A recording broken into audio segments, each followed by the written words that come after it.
Sir, আপনি এই পৃথিবীর শ্রেষ্ঠ বাবা আর শ্রেষ্ঠ ওয়াদা রক্ষাকারী। পরিচিত কণ্ঠস্বরে আফতাব মির্জা ঘাড় ঘুরিয়ে তাকালো তার দিকে। ওনার পাশে ফারুক দাঁড়িয়ে আছে। ফারুকই মূলত আফতাব মির্জাকে হাসপাতালের লোকেশন দিয়েছে। সে ওনাদের পুরনো এক বিশ্বস্ত লোক। ফারুক ওনাকে দুই হাতে আঁকড়ে ধরলো, বসা থেকে আস্তে আস্তে দাঁড় করালো, ভেজা কণ্ঠে আওড়ালো, এই বলে ফারুক গটগট করে পা বাড়ালো। তৎক্ষণাৎ আফতাব মির্জা তার হাত চেপে ধরলো। না ফারুক ভাই, ওকে ওর মতো থাকতে দাও। আমি কথা দিয়েছি রাফসানকে কখনো কষ্ট পেতে দেব না। ওর বই। কিন্তু স্যার, ছোট স্যার যে দিন দিন বেপরোয়া হয়ে যাচ্ছেন, আমি যে আর এই সব দেখতে পাচ্ছি না স্যার। ওনাকে এখনই শাসন করা দরকার, তা না হলে ভবিষ্যতে আরো খারাপ কিছু হতে পারে। আফতাব মির্জা হালকা হাসলেন। ওনার কণ্ঠ ভর করল তুমুল আত্মবিশ্বাস। ও আমার ছেলে ফারুক ভাই, ছেলে বিপদে পড়বে, আজ বাবা হয়ে আমি তা সহ্য করব, সেটা তুমি কি করে ভাবলে? আফতাব মির্জার কথা শুনে ফারুকের ধ্যানমগ্ন হয়ে হাঁ করে তার দিকে তাকিয়ে আছে। একটা মানুষ কত ভালো হলে অন্যের জন্য এতটা ভাবতে পারে। সত্যি, ভালো মানুষ এখনো পৃথিবীতে আছে বলেই পৃথিবীটা এখনো এত সুন্দর। আফতাব মির্জার ডাক এ তার ধ্যান ভাঙল।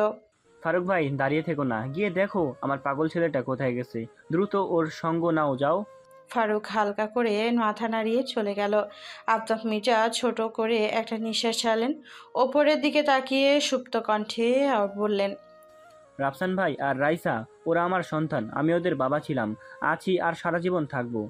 কথা বলে উনি নিজেকে সম্পূর্ণরূপে সামলে নিয়ে সেখানে থেকে প্রস্থান করলেন।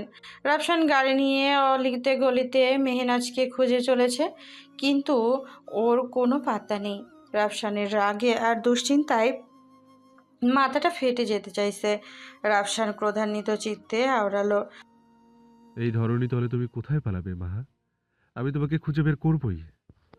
রাফসান ওর মোবাইলটা বের করলো, দ্রুত কয়েকটা নাম্বার ফোন করলো। এখনই সমস্ত রাস্তায় খোঁজ চালাও।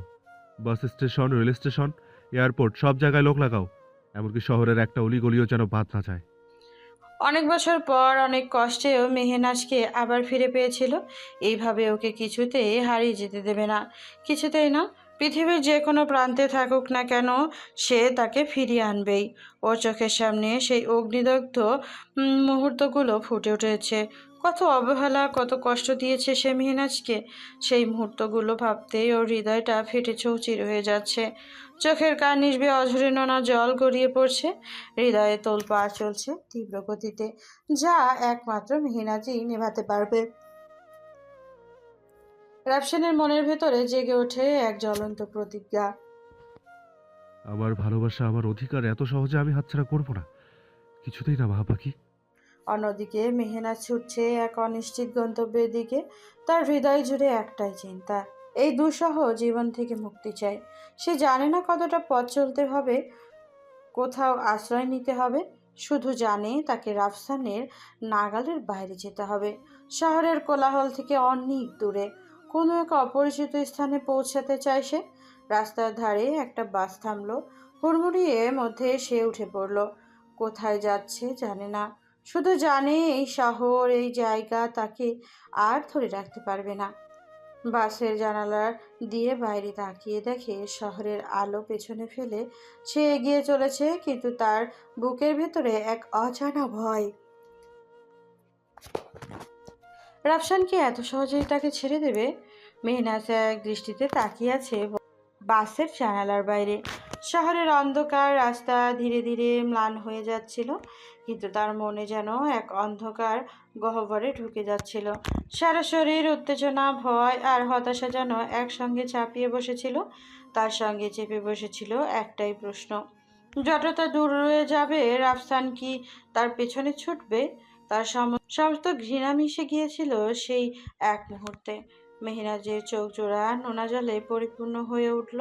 সে নিজের মনে ফিসফিস করে বলে উঠল, বিয়ে যখন করেইছিলে কেন আমাকে এত কষ্ট দিলে? কেন এত অবহেলা করলে? কেন একটু ভালোবাসতে পারলে না? কেন কেন কেন?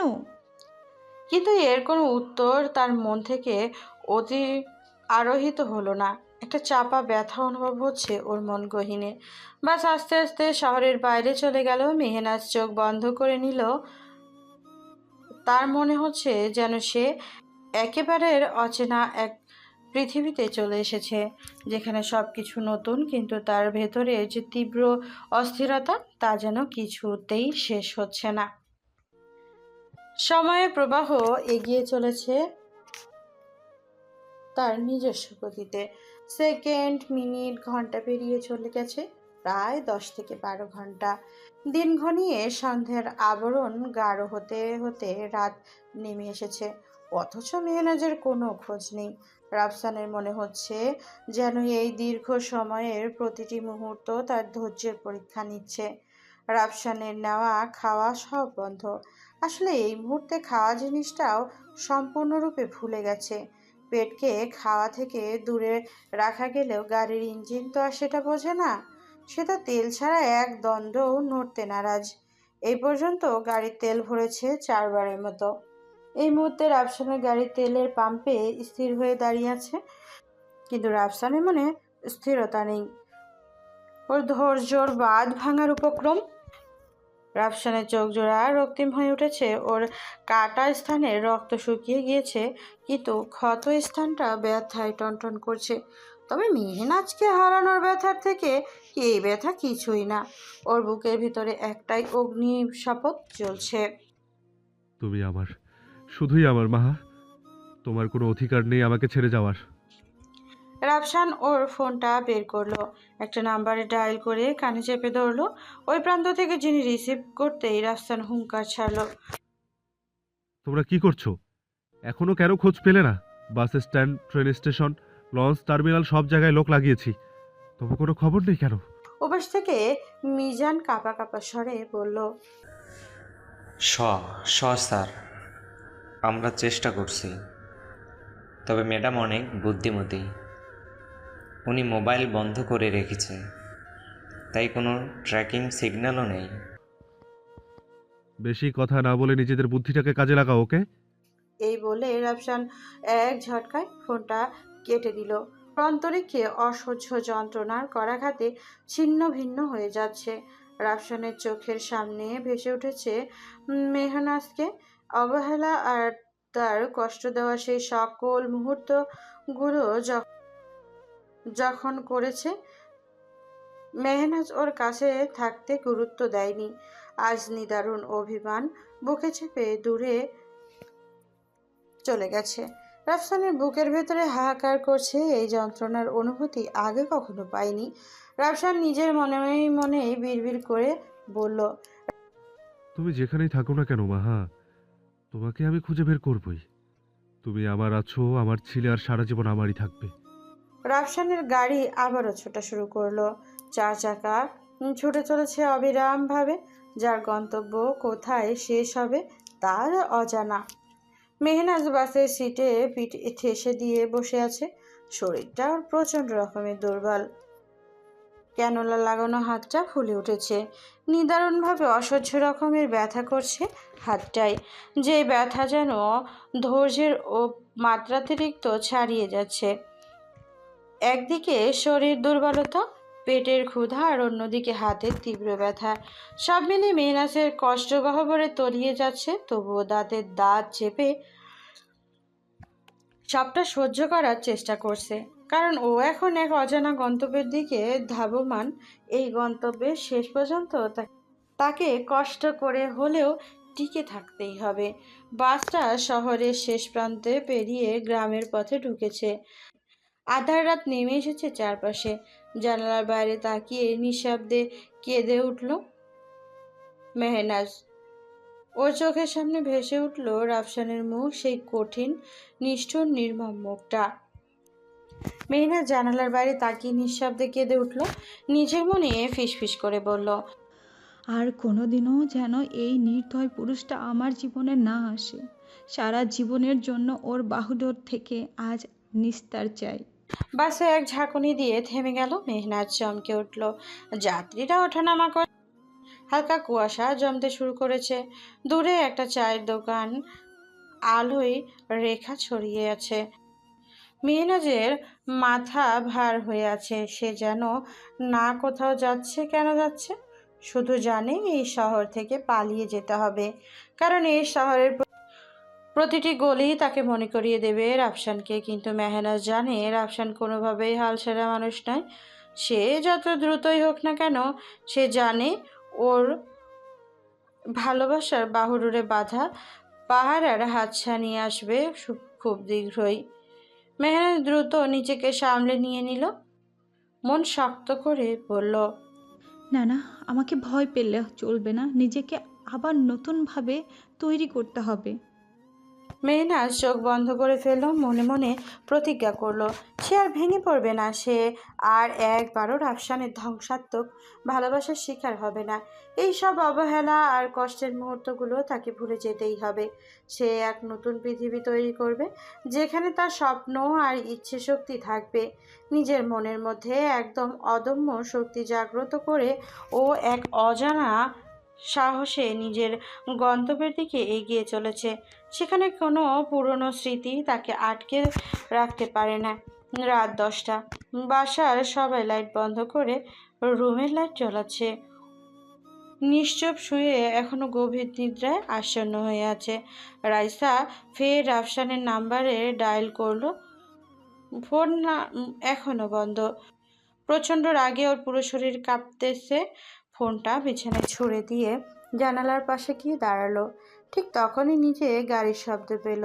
ও হুট করে রাইসা জানালা দিয়ে তাকিয়ে দেখে একটা কালো শাড়িতে ধীরে ধীরে বাড়ির সামনে এসে থামলো। ওর বুকে ধক করে উঠল। এ সময় কে আসতে পারে? বাবাই নাকি ওর ভাই? রাইসা দরজা খুলে বাইরের দিকে তাকাতেই দেখতে পেল গাড়ির দরজা খোলা। তারা সবাই নেমেছেন। দীর্ঘ সফরের ক্লান্তি তার চেহারায় স্পষ্ট। রায়সা এগিয়ে ওর বাবাইকে জান জড়িয়ে ধরল। বাবাই, তুমি এসেছো? আফতাব মির্জা ওর মাথায় হাত রাখলেন, চোখে মুখে চিন্তার ছাপ। মা কেমন আছে? ভালো না বাবাই, ভাইয়ের টেনশনে প্রেশার অনেক হাই হয়ে গেছে। আমি অনেক কষ্টে ঘুম পাড়িয়ে রেখেছি। কিন্তু বাবাই, ভাইয়া কোথায়? ওর সাথে কি তোমার কথা হয়েছে? স্পষ্ট। আফতাব মির্জা রাইসার কথায় কোনো উত্তর দিলেন না, কথা ঘুরিয়ে নিলেন। আমি তোমার মায়ের রুমে যাচ্ছি, আমার জন্য এক গ্লাস পানি নিয়ে এসো তো। রাইসা বাবার গম্ভীর মুখে দেখে আর কিছু না বলে ভেতরে চলে গেল। তার বুকের ভেতরে অস্থিরতা যেন ক্রমশ বেড়ে যাচ্ছে। সবাই ইচ্ছে করেই কি এমন এড়িয়ে যাচ্ছে? পানি নিয়ে মায়ের রুমের সামনে এসে দেখলো বাবাই মায়ের কপালে হাত রাখছেন। রাইসা ধীরে ধীরে পা এগিয়ে দিয়ে ওর বাবার পাশে দাঁড়ালো, গ্লাসটা বাড়িয়ে দিয়ে ফিসফিস করে বলল, বাবাই, প্লিজ কিছু লুকিও না। ভাইয়া কোথায়? আফতাব মির্জা পানিটা খেয়ে গ্লাসটা রাইসার দিকে বাড়িয়ে দেয়। আফতাব মির্জা মেয়ের মুখের দিকে তাকিয়ে রইলেন কিয়ৎক্ষণ। ওনার মেয়ের শুকিয়ে যাওয়া মুখটা ওর মনের ভিতরে ঝড় তুলেছে। উনি রাইসার এক হাত ধীরে ধীরে স্থির কণ্ঠে বলেন, রাইসা মা, এত চিন্তা করো না, সব ঠিক হয়ে যাবে। রাইসা অস্থির ওর বাবার দিকে তাকিয়ে আছে, ছটফটিয়ে বলল, আমাকে কি লুকাচ্ছ? বলো না বাবাই, ভাবি ঠিক আছে তো? আমার ছোট্ট মেয়েটা কত বড় হয়ে গেছে, কত ভাবনা তার সবার জন্য, শুধু নিজের কথাটাই ভাবে না। সকাল থেকে না খেয়ে আছিস তাই না? রাইসা মাথা নিচু করে মৃদু কথা নাড়ল। না বাবাই, খেয়েছি তো। বাবার কাছে মিথ্যা বলছিস? দাঁড়া, আমি তোর জন্য তোর প্রিয় খাবার অর্ডার করে দিচ্ছি। রাইসা ওর বাবাকে বাধা দিল। না বাবাই। একদম না, কোনো কথা নয়। এখন তোর বাবা এসে গেছে না, আর কোনো চিন্তা নেই। এইবার লক্ষ্মী মেয়ের মতো হাত মুখ ধুয়ে আয়, আমি খাবার অর্ডার করেছি। রাইসা কিছুতেই যেন যেতে চাইছে না। ওর আর ভাবির খবরটা পাওয়ার জন্য মনটা আনচানাঞ্চর করছে, কিন্তু কিছুতেই ওর বাবাই ওকে ওদের খবর দিচ্ছে না। ওর মনটা আরও উথাল পাথাল করছে। রাইসা ওর বাবাকে কিছু বলতে চাচ্ছিল, সঙ্গে সঙ্গে আফতাব মির্জা রাইসাকে থামিয়ে দিল। রাইসা, বাবার কথার অবাধ্য হতে হয় না, আমি যা বলছি তাই করো, যাও। রাইসার বাবার মুখের উপরে আর কিছু বলতে পারলো না। অনিচ্ছা সত্ত্বেও ও রুম ত্যাগ করলো। আফতাব মির্জা ওনার দৃষ্টি ঘোরালেন স্ত্রীর দিকে। স্ত্রীর হাতটা খুব শক্ত করে আঁকড়ে ধরলেন। তোমাকে যে আমি এইভাবে দেখতে পারছি না দিলু, আমার যে খুব কষ্ট হচ্ছে, কারণ আমি যে তোমাকে খুব বেশি ভালোবাসি। সেই 20 বছর আগে যেমন ভালোবাসতাম, আজও ঠিক তেমনি ভালোবাসি। আর এই কথাটা কখনো বলা হয়নি, হয়তো বা কোনোদিন বলাও হবে না। কথাগুলো বলতে বলতে আফতাব মিরার চোখ থেকে দু ফোঁটা গরম নুনা জল গড়িয়ে পড়ল।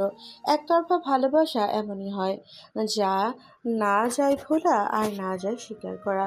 আফতাব মিরার ভালোবাসাটাও হয়তো সারা জীবন একতরফাই রয়ে যাবে। রাত 12টা।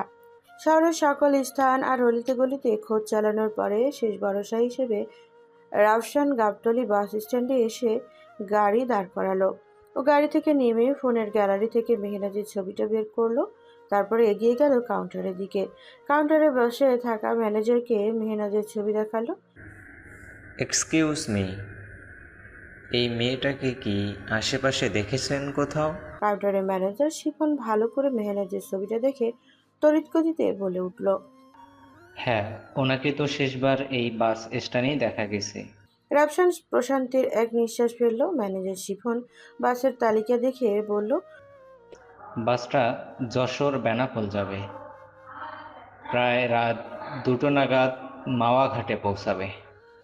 যশোর বেনাপোলের নাম রাফসানের বুকের মধ্যে কম্পন শুরু হলো। কারণ ওইদিকে মেহনাজের দুঃসম্পর্কের এক মামা ফিরোজ আহমেদ থাকেন। আর মেহনাজ যদি একবার ওনার কাছে পৌঁছে যায় তাহলে ও বর্ডার পার হয়ে ইন্ডিয়া চলে যাবে। কারণ ওনার বর্ডারের লোকজনের সাথে ভালো চেনা জানা আছে। কথাগুলো ভাবতে রাফসানের মনে একরাশ আতঙ্ক এসে ভর করলো। ও আর এক মুহূর্ত দেরি না করে গাড়িতে উঠে গাড়ি স্টার্ট দিল। গন্তব্য যেখানে মেহনাজ আছে সেখানে। ঠিক করেই হোক মেহনাজকে ওকে আটকাতেই হবে। এটা হলো ওর ভালোবাসা আর অধিকার ফিরে পাওয়ার লড়াই।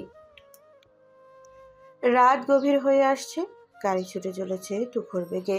মেহনাজ গাড়ি চালানোর সাথে মাথা ঠেকিয়ে চোখ বন্ধ করে আছে।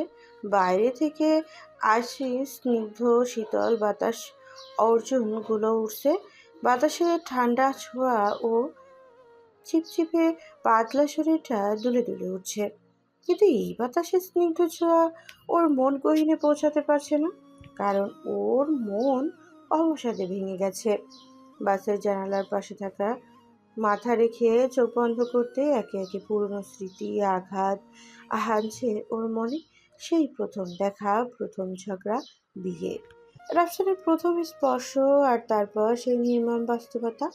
ওর চোখ জোড়া ক্রমশ ঝাপসা হয়ে আসছে। ক্লান্ত শরীরে আর অবসন্ন মন সবকিছু তাকে এক অনিশ্চিত গন্তব্যের দিকে ঠেলে দিয়ে যাচ্ছে।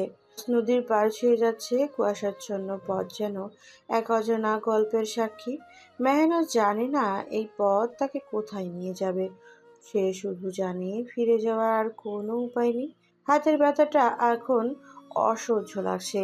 ফুলে যাওয়া কবজিটা একটু নাড়ালেই কেঁপে উঠছে ব্যথার সুতীব্র তরঙ্গে।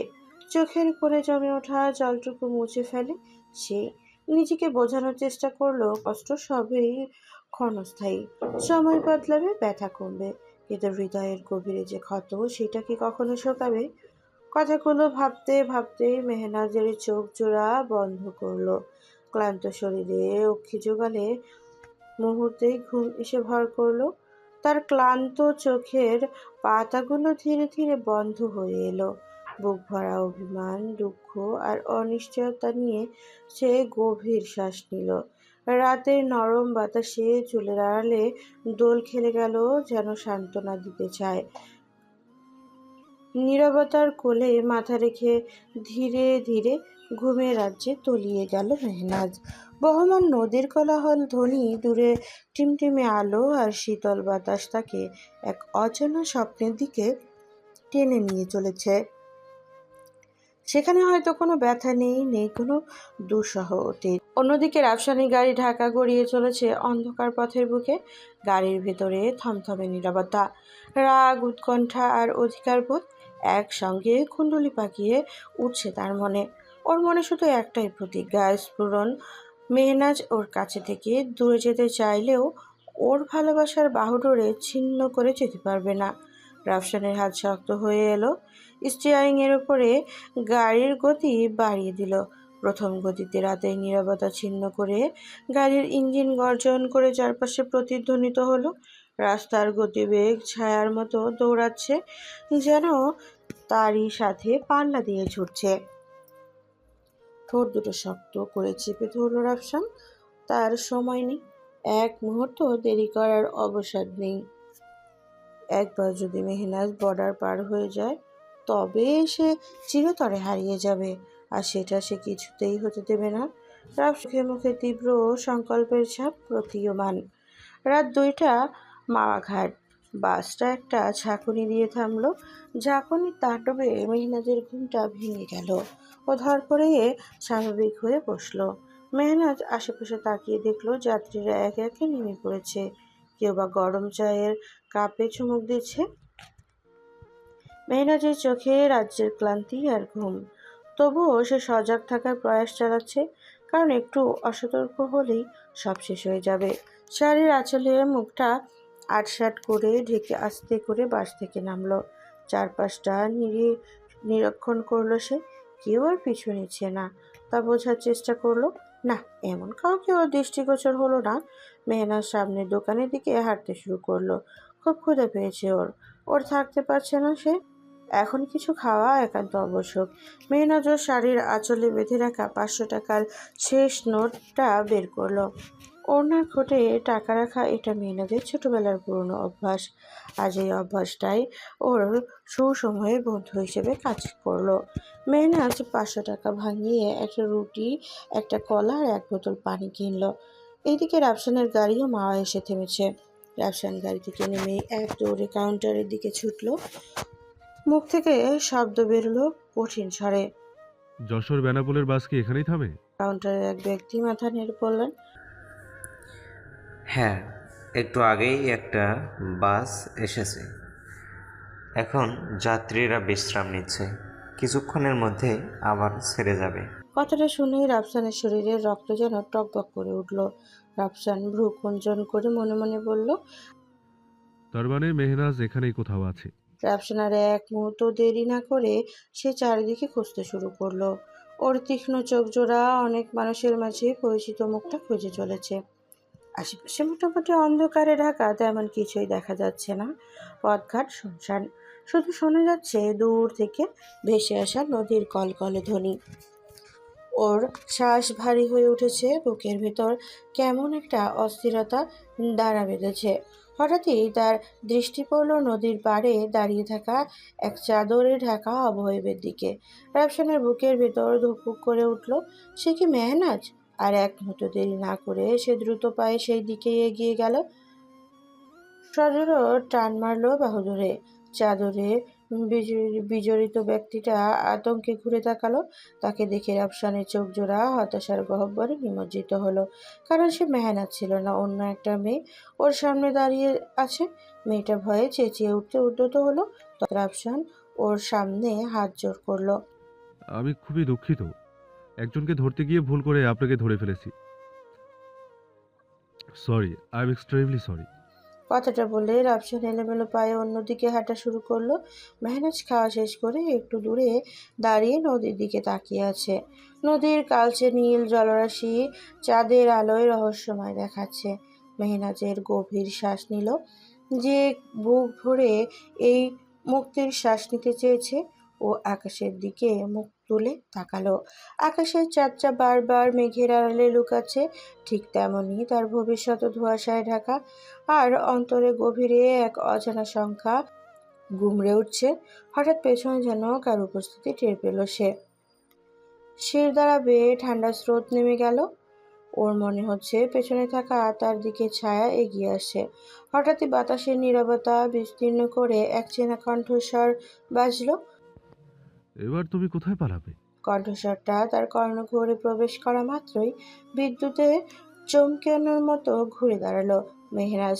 তার সামনে দণ্ডায়মান ব্যক্তিটাকে দেখে চোখে মেহনাজের বিস্ময়ে বড় হয়ে গেল। ওর সামনে রাফসান মেরুদণ্ড সোজা করে টান টান হয়ে দাঁড়িয়ে আছে। চোখে তার তীব্র দৃষ্টির ঝালক, মুখে দৃঢ়তার ছাপ, যা মেহনাজের হৃৎপিণ্ড কাঁপিয়ে তুলেছে তীব্র বেগে। মেহনাজ কাঁপা কাঁপা গলায় প্রশ্ন ছুড়ল। আপনি এখানে? রাফসান কোনো কথা না বলে মেহনাজের সামনে এগিয়ে যাচ্ছে, আর মেহনাজ এক পা দুপা করে পিছিয়ে যাচ্ছে। আচমকা রাফসান খপ করে মেহনাজের হাতটা ধরে সজোরে এক টান মারে, ওর বুকের সাথে জড়িয়ে ধরল। রাফসানের হৃৎপিণ্ডের ধুকপুক শব্দ মেহনাজের কানে তীব্রভাবে আঘাত হানছে। মেহনাজের অন্তরিক্ষ কম্পন শুরু হলো, কিন্তু সেটা ধরা পড়ার ভয়ে। ও ভাবতেই পারেনি এত সহজে রাফসানের কাছে ধরা পড়ে যাবে। রাফসান মেহনাজকে নিজের দিকে ঘোরালো। ওর চোখে স্পষ্ট আকারে কান্নার ছাপ ফুটে উঠেছে। রাফসান মেহনাজের মুখ আটকে আলতো করে জড়িয়ে ধরল। এত অভিমান তোমার মেহুসোনা? কি করে পারলে আমাকে ছেড়ে এত দূরে চলে আসতে? রাফসানের কণ্ঠে কান্না জড়িত হয়ে আছে, কিন্তু তাতে মেহনাজের মন একটুও ভিজল না। মেহনাজ ওর গাল থেকে এক হাত ঝটকায় রাফসানের হাত সরিয়ে নিল।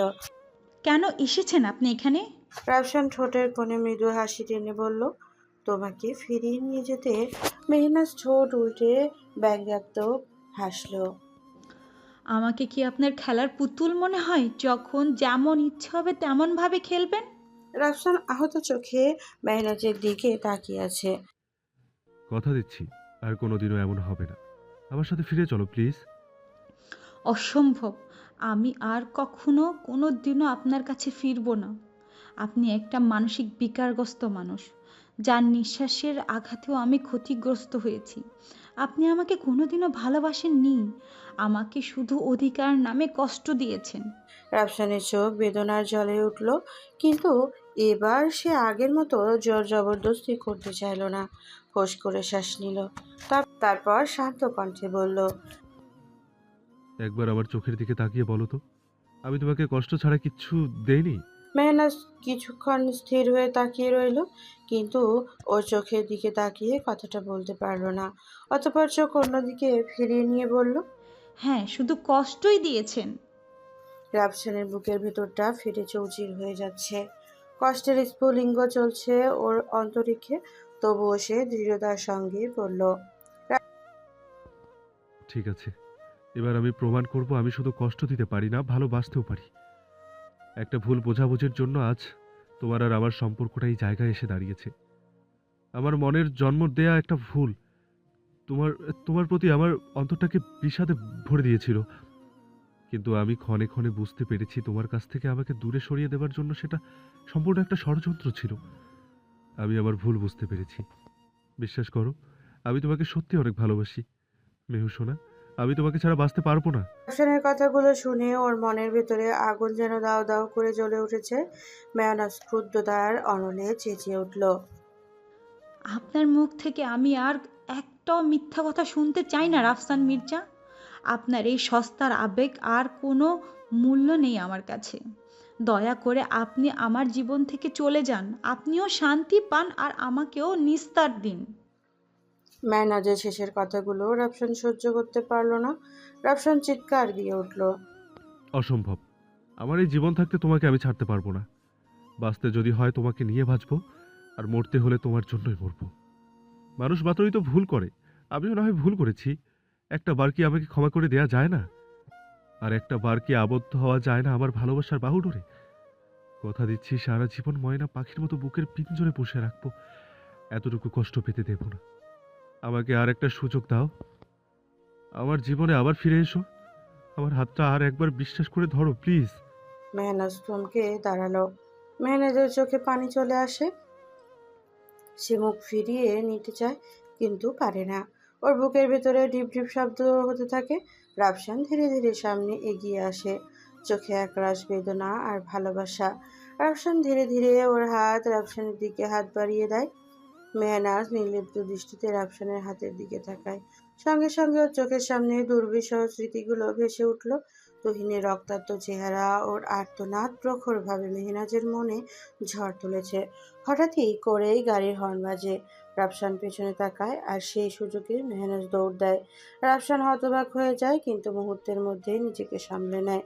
রাফসান দপ করে শরীর তুলল। আমি কিছুতেই পালিয়ে যেতে পারবো না মাহা, আমার ভালোবাসার বাহুডোর থেকে। রাফসান বিদ্যুৎ গতিতে দৌড় দিল মেহনাজের পিছু পিছু। মেহনাজ শরীরের সমস্ত শক্তি দিয়ে দৌড়াচ্ছে। ওর মন, অন্তরাত্মা সবকিছু রাফসানের কাছ থেকে নিস্তার পেতে চাইছে, কিন্তু ভাগ্য ওর সহায় হলো না। মেহনাজ বেশি দূর যেতে পারল না। দুর্বল শরীর এই ধকল নিতে সহ্য করতে পারছিল না। ওর শ্বাস বেড়ে যাচ্ছিল। মেহনাজ কয়েক কদম এগিয়ে পাহড়কে পড়ে যেতে নিল, কিন্তু তার আগে রাফসান শক্ত দুটি বাহু ধরে ফেলল। ওর বুকের সাথে লেপ্টে গিয়েছে মেহনাজ। হাঁপাতে হাঁপাতে ওর চোখ দুটো ভয় আর কান্নায় চকচক করছে। রাফসানের নিঃশ্বাসও দ্রুত চলছে, কিন্তু চোখে একরাশ জেদ আর উন্মাদনা। মেহনাজ ধস্তাধস্তি করতে গেলে রাফসানের দুই বাহু দুটো আরো শক্ত করে ধরে নিল। রাফসানের কণ্ঠে বিরাজমান এক ধরনের কঠিন দৃঢ়তা। বলেছিলাম না তুমি আমার থেকে পালিয়ে যেতে পারবে না। আমার ভালোবাসার বাহুডোর থেকে তুমি কোনোদিনও মুক্তি পাবে না মেহু। মেহনাজ খাঁচায় বন্দি পাখির মতো ছটফট করতে লাগলো। ছাড়ুন আমাকে, আপনার এই পাগলামি আমাকে আর একটু স্পর্শ করে না, বুঝেছেন? ঘৃণা করি আপনাকে। আমি মুক্তি চাই, আমি শান্তি চাই। রাফসানের চোয়াল শক্ত হয়ে গেল, চোখের যে শিরাগুলো ফুলে উঠল। মুহূর্তের জন্য ওর চোখের মধ্যে দুঃসহ যন্ত্রণা খেলে গেল, সাথে সাথেই সেটা রাগের আগুনে পুড়ে ছাই হয়ে গেল। রাফসান ঝটপটে ও মুখটা নিজের একদম কাছে টেনে আনলো। শান্তি, মুক্তি?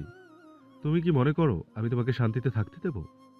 তুমি শুধু আমার, শুধুই আমার। অন্য কারোর জন্য তুমি কাঁদবে না, অন্য কারো স্মৃতিতে ডুবে থাকবে না।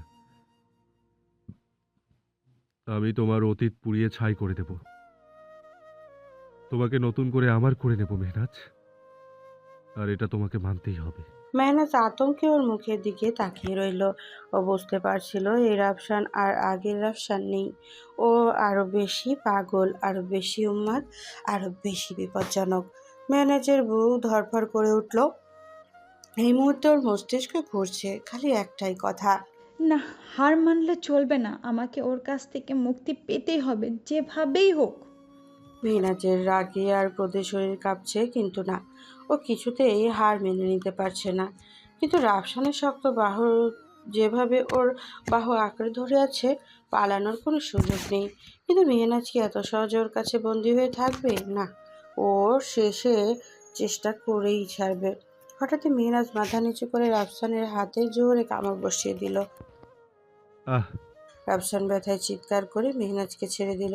এই সুযোগে মেহনাজ দেরি করলো না, শরীরের সমস্ত শক্তি দিয়ে রাফসানকে ধাক্কা দিল।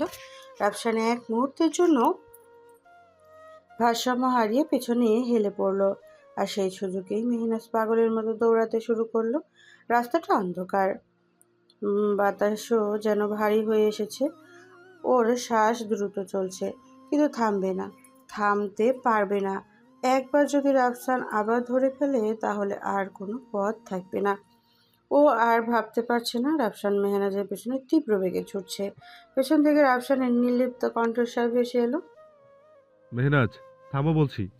তুমি জানো তুমি পালিয়ে যেতে পারবে না। কিন্তু ও শুনবে কেন? ও আরো জোরে দৌড় দিল। বুকটা ধড়ফড় করছে, শরীর দুর্বল হয়ে আসছে, কিন্তু ও থামবে না। জীবন বাঁচাতে হবে। মেহনাজ নদীর পাড়ে প্রাণপণে ছুটছে। বাতাস তার গায়ে প্রগাঢ়ভাবে ধাক্কা দিচ্ছে, পায়ের নিচে ছোট ছোট পাথর, কাদামাটি বাজছে।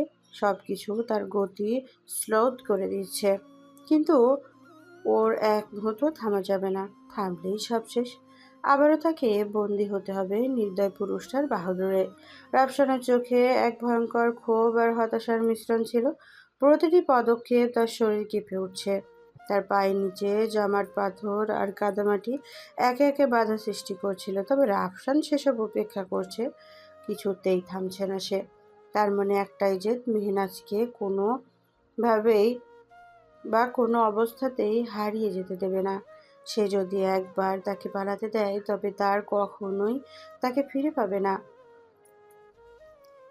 এই চিন্তা রাফসানের মনকে আরো তীব্র করে তুলেছে। ওর ভিতরে জেগে উঠল দানবীয় সত্তা, রাগ আর হিংস্রতা। রাফসান গর্জন করে চিৎকার করলো। মেহনাজ, শেষবারের মতো বলছি, থেমে যাও। একবার যদি তোমাকে হাতের কাছে পাই, তোমার কি পরিণতি হবে তা তুমি নিজেও জানো না। সুতরাং আর সামনের দিকে না গিয়ে ওখানেই থেমে যাও। ওর গলার স্বর যেন এক খলনায়কের মতো তীক্ষ্ণ, কণ্ঠে এক শুদ্ধ প্রলয়ের মতো ভয়াবহতা গ্রাস করে নিয়েছে।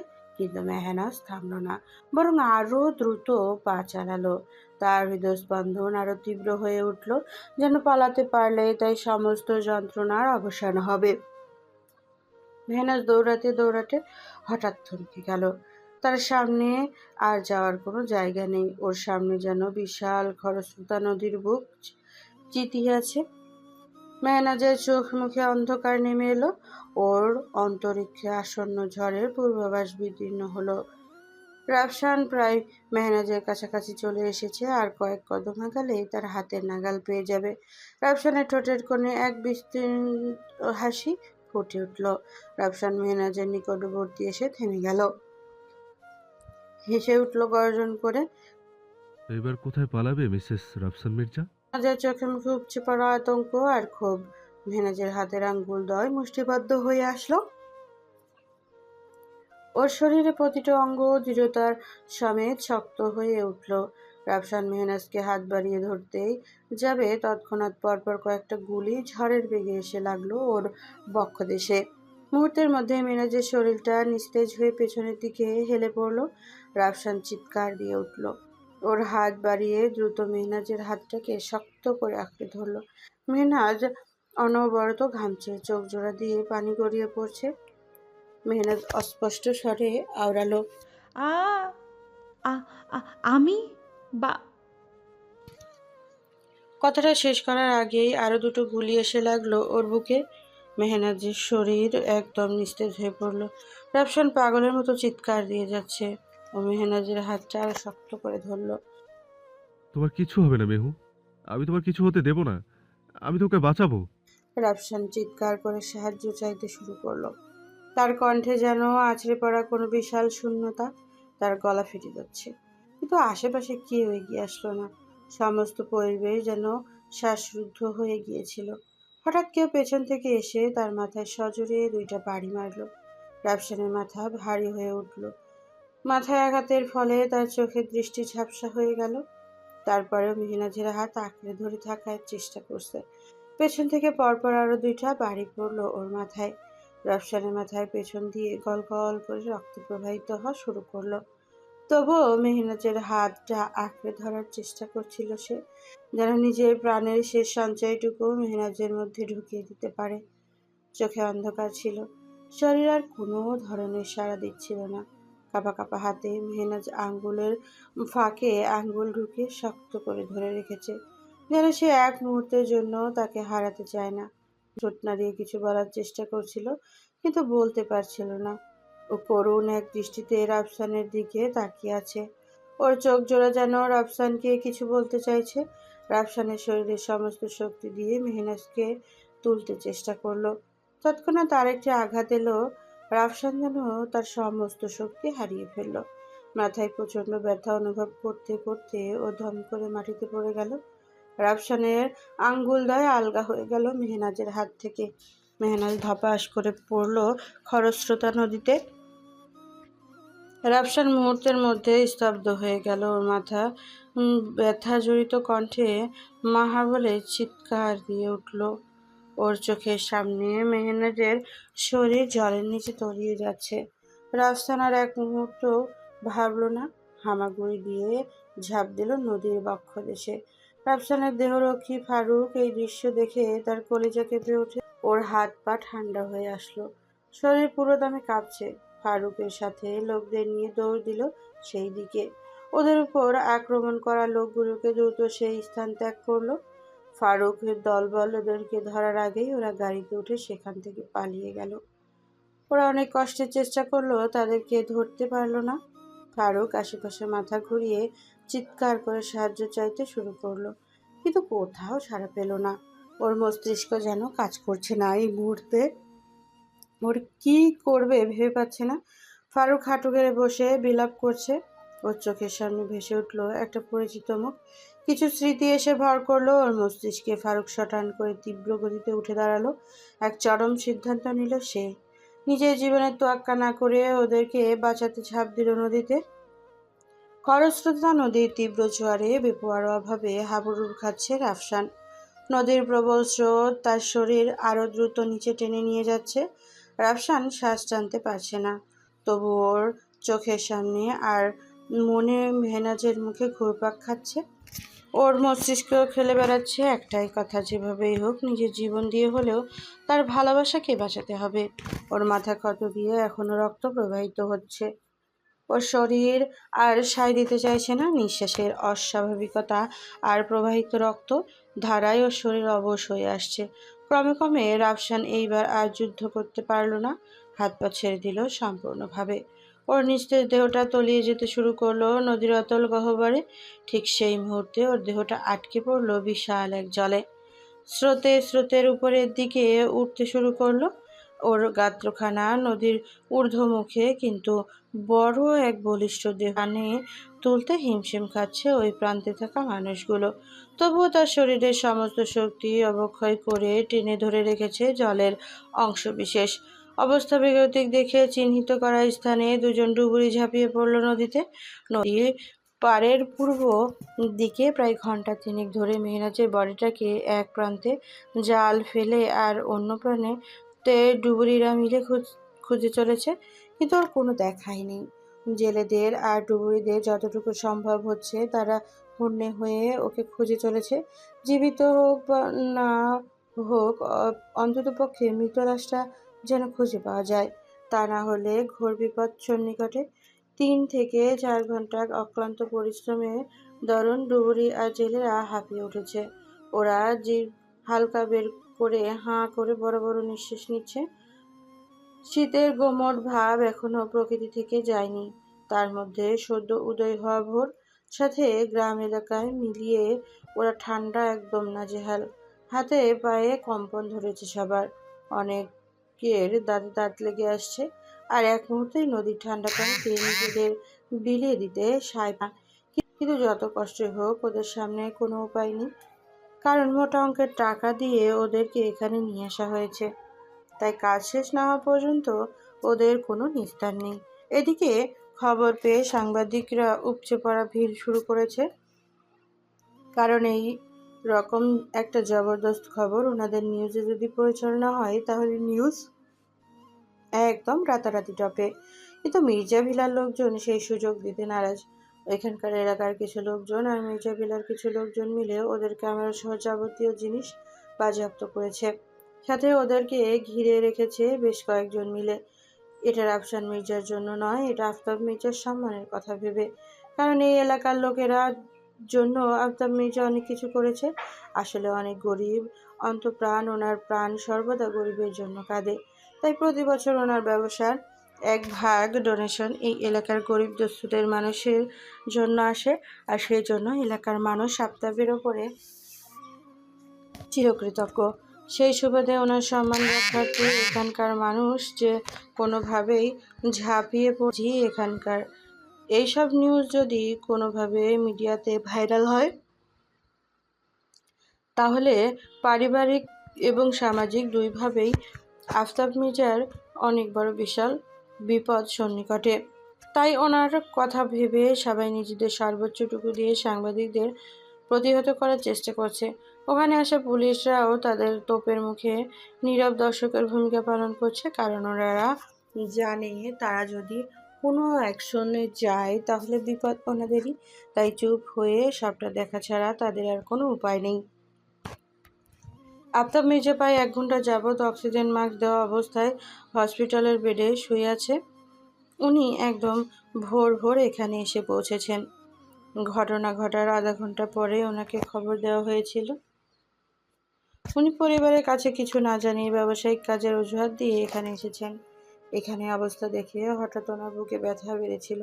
শুরু হয়েছিল প্রচণ্ড রকমের শ্বাসকষ্ট। উনি জাগতে একদম অজ্ঞান হয়ে পড়ে গিয়েছিল।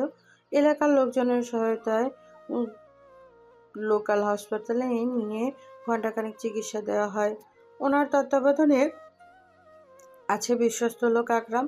আকরাম এক নজর ওনার দিকে তাকিয়ে আছে, যাতে জ্ঞান ফেরা মাত্রই যেন পরবর্তী ব্যবস্থা নিতে পারে। খানিক বাদে আফতাব মির্জার চোখের পাতা খানিকটা কেঁপে উঠল। তা আকরামের চোখের পড়া মাত্রই প্রশান্তির একটা নিঃশ্বাস ফেলল। দ্রুত ডেকে নিয়ে আসলো নার্সকে। নার্স এসে ওনাকে পালস চেক করে এখন উনি মোটামুটি স্বাভাবিক, কিন্তু ওনার জ্ঞান ফিরতে না ফিরতেই উনি বাঁধালো এক মহাবিপত্তি। উনি নদীর পাড়ে যাওয়ার জন্য চেঁচামেচি শুরু করে দিয়েছেন। ডক্টর নার্সের সবাই ওনাকে শান্ত থাকার জন্য বলেছেন, কিন্তু কি শোনে কার কথা? ওনার একটাই বক্তব্য, ওনাকে যদি এই মুহূর্তে নদীর পাড়ে নিয়ে না যাওয়া হয় তাহলে উনি চরম এক অনর্থক ঘটাবেন। সবাই ওনার কথা শুনে চরমভাবে ঘাবড়ে গেল। ওনার মতো এক বিশিষ্ট মানুষ যদি এই হাসপাতালের কোনো অঘটন ঘটায় তাহলে এই হাসপাতাল বন্ধ হতে 1 ঘন্টাও সময় লাগবে না, কারণ এই এলাকায় ওনার যথেষ্ট পরিমাণ জনপ্রিয়তা আছে। তাই হাসপাতালের ডাক্তারেরা কোনো রকম রিস্ক নিতে চাইল না, ওনাকে দ্রুত রিলিজ করে দিল। কিন্তু ওনার সাথে পাঠিয়ে দিল 2জন সহকারী ডাক্তারকে, যাতে করে পরবর্তীতে কোনো সমস্যা হলে ওনারা হ্যান্ডেল করতে পারে। 10-15 মিনিট পর মেহনাজকে আবার খোঁজা শুরু করেছে জেলে আর ডুবুরিরা, কিন্তু এইবার আগের মতোই ফলাফল শূন্যর কোঠায়। নদীর এই প্রান্তে ওই প্রান্তে কোনো দিকেই বাদ নেই। ওকে খোঁজা কিন্তু যেন একেবারে বেপাত্তা হয়ে গেল। যদি সে মারাও যেত অন্ততপক্ষে তার লাশটা তো খুঁজে পাওয়া যেত, কিন্তু তার কোনো নিশানা নেই। তাই ডুবুরিরা সন্দেহাতীতভাবে অনুমান করছে মেহনাজের কোনো দেহাবশেষ হয়তো আর অবশিষ্ট নেই, কারণ ও হয়তো বা কোনো হিংস্র মাছের পেটে চলে গেছে। তাই ওকে খোঁজা এখন সম্পূর্ণ অনর্থক ছাড়া আর কিছুই নয়। তারপর ওদেরকে খুঁজতে যেতেই হবে, কারণ বিশিষ্ট রাজনীতিবিদের স্ত্রী বলে কথা, জীবিত না হয় মৃত, তাকে তো খুঁজে পেতেই হবে।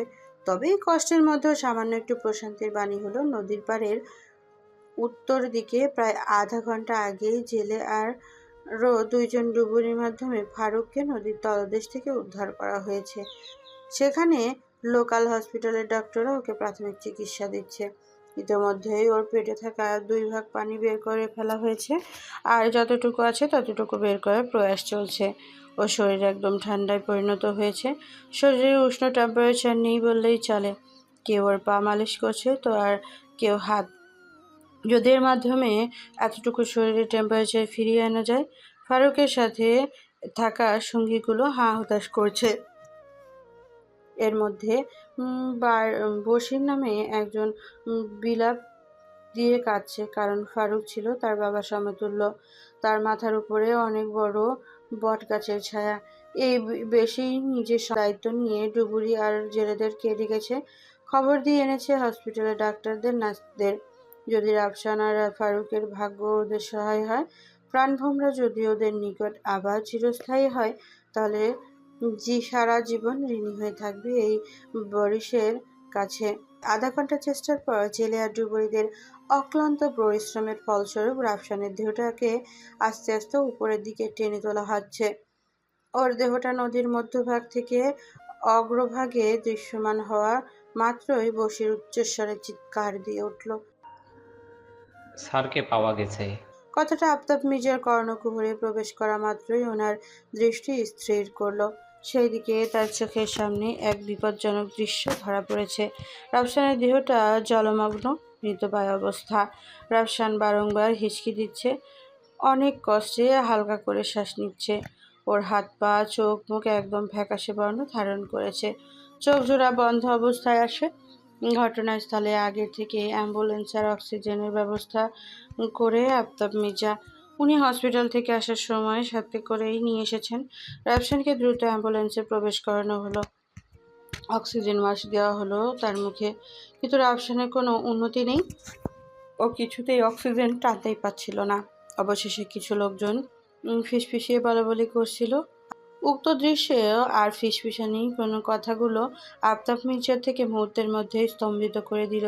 আফতাব মির্জা শটান করে দাঁড়িয়ে গেলেন, দ্রুত পদক্ষেপে এগিয়ে যেতে চাইলে সেদিকে, কিন্তু অনেকে দ্রুত গতিতে পেছন থেকে বশির ঝাপটে ধরল। না স্যার, আপনি ওই দিকে যাবেন না। আপনার শরীর ভালো নেই, আপনি এই সব সহ্য করতে পারবেন না। আফতাব মির্জা এক মুহূর্তের জন্য থামতে চাচ্ছিলেন না। তার শক্তি অবিচলিত হয়ে উঠে বলল, আমাকে আটকেও না বশির, আমাকে আমার ছেলের কাছে যেতে দাও। কিন্তু বরিশ যেন এক পাহাড় হয়ে দাঁড়িয়ে আছে ওনার সামনে। ওর গলা শক্ত করে বলল, না স্যার, আপনি যেতে পারবেন না। আফতাব মির্জা ক্ষুব্ধ চোখে তাকে এক ঝলক তাকালেন, কিন্তু বরিশের দৃঢ়তার সামনে কিছু করতে পারলেন না। বরিশের হাতে প্রগাঢ় শক্তি বিরাজমান, একই সাথে তার ছিল সতর্কতা ও ভালোবাসার প্রকাশ। আফতাব মির্জা পিছু হটলেন না, তিনি আবার জোর দিয়ে বললেন,